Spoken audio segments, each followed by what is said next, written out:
Hey everyone, and welcome back to our channel. Today, I've got a wonderful story for all the little heroes out there. It's about finding your voice, even when you're feeling a little scared. Are you ready? Let's dive into the magical world of the jungle. Deep in a lush green jungle, filled with chattering monkeys and colorful birds, lived a young lion named Leo. Now, Leo wasn't like the other lions. He had a magnificent mane that shimmered like gold in the sun, and kind, gentle eyes. But there was one thing about Leo that was different. He was very, very shy. While all the other young lions practiced their roars, making the ground tremble, Leo would hide behind a big baobab tree, feeling his heart flutter like a trapped butterfly. He just didn't like roaring in front of everyone. His roar felt small and wobbly, not big and brave like the others. Maybe my roar isn't good enough, he'd whisper to himself, watching the other animals play. He preferred listening to the soft rustle of leaves and the gentle hum of the bees. One sunny afternoon, the sky suddenly turned a dark, angry gray. The birds stopped singing, and a hush fell over the jungle. Then, a bright flash of lightning zigzagged across the sky, followed by a deafening clap of thunder. Boom! The storm had arrived.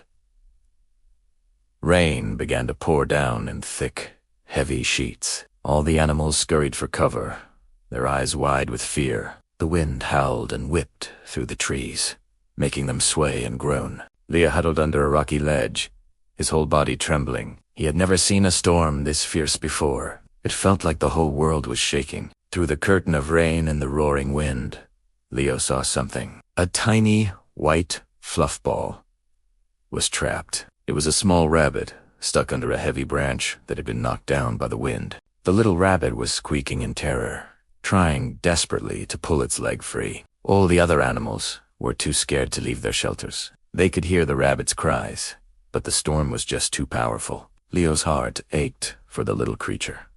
He was scared too. In fact, he was terrified. His paws felt glued to the ground, and his tummy did flip-flops.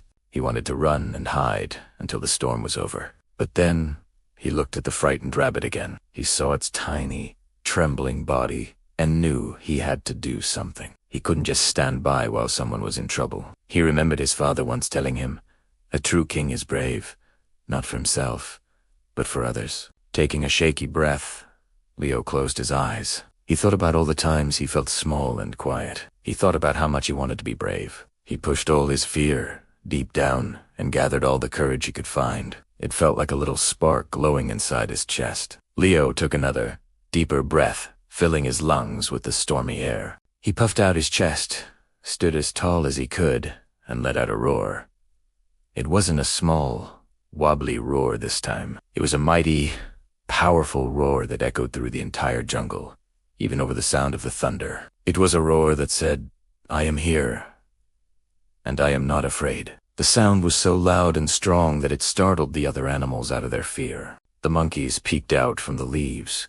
The zebras looked up from their hiding spots, and even the mighty elephants turned their heads. They had never heard such a brave roar from young Leo before. Drawn by the sound of his courageous roar, the other animals came rushing out to see what was happening. When they saw the trapped rabbit, they knew exactly what to do. Working together, a strong gorilla and a sturdy elephant lifted the heavy branch, and a quick-thinking monkey gently pulled the little rabbit to safety. The rabbit, though a little shaken, was safe and sound. It hopped over to Leo and nuzzled his leg thankfully. All the animals cheered for Leo. They didn't see a shy, quiet lion anymore. They saw a hero. From that day on, everything changed for Leo. He realized that his roar wasn't just a sound. It was a tool he could use to help others and bring everyone together. He learned that being brave doesn't mean you're never scared.